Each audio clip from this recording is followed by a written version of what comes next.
Deputy CM Brajesh Pathak स्वास्थ्य सुविधाओं का हाल लेने मंगलवार को ट्रॉमा सेंटर पहुंचे। यहां मरीजों की कतार लगी थी। मास्क लगाकर अकेले वे कतार में कुछ देर खड़े रहे।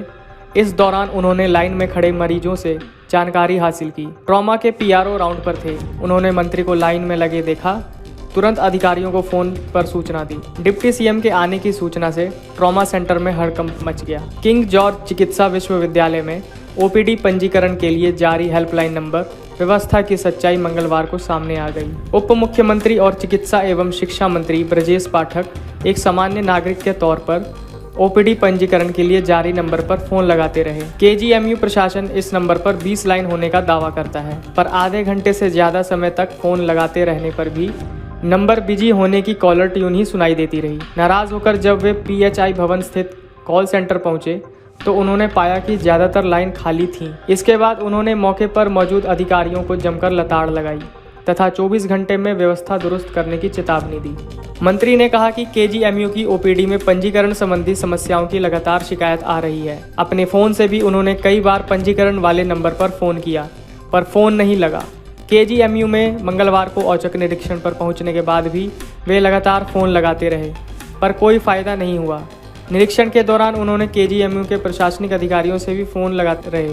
फोन न लगने पर उन्होंने कॉल सेंटर पहुंचने के लिए कहा। कॉल सेंटर में उन्होंने पाया कि सिर्फ 2 से 3 लाइन पर ही बात चल रही थी, बाकी लाइन खाली थी। इस पर वे भड़क गए। उन्होंने कहा कि जानबूझकर कॉल फिल्टर की जा रही है, जिससे कि कम से कम मरीज पंजीकरण करा सकें। मौके पर मौजूद कर्मचारियों और प्रशासनिक अधिकारियों और यहां तक कि तकनीकी विशेषज्ञों से भी फोन न लगने की वजह पूछी, पर किसी के पास संतुष्ट करने लायक जवाब न था। इस पर उन्होंने मंगलवार को आई कॉल का ब्यौरा मांगा। यह ब्यौरा भी नहीं था। इस पर उन्होंने कहा कि एजेंसी को तुरंत बदलने की चेतावनी दी जाए। इसके साथ ही उन्होंने हर कॉल के हिसाब से भुगतान करने की बात कही। इस दौरान उनको बताया कि केजीएमयू आईटी सेल के इंचार्ज एक डॉक्टर हैं, तो वे एक बार फिर से भड़क गए।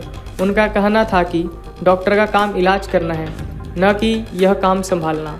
हालांकि मौके पर मौजूद अधिकारियों ने जब उनकी भूमिका सिर्फ मॉनिटरिंग के लिए होने की बात कही तो वे थोड़ा संतुष्ट हुए।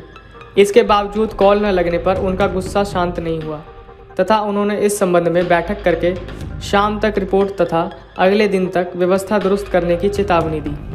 निरीक्षण के दौरान ब्रजेश पाठक ने गंदगी और अव्यवस्था पर जहां फटकार लगाई तो डॉक्टरों को विनम्र भाव से उनका कर्तव्य याद दिलाना भी नहीं भूले। पीडियाट्रिक विभाग की ओपीडी में वे डॉक्टर के सामने हाथ जोड़कर खड़े हो गए तथा उनसे कहा कि आपसे विनती है कि मरीजों को निराश न करें। वे ईश्वर के समान हैं। अगर वे यहाँ से निराश होकर जाते हैं तो काफ़ी बुरी बात है। निरीक्षण के दौरान आगे चलकर न्यू ओपीडी के तीसरे तल पर उन्होंने वजन करने की मशीन नजर आई।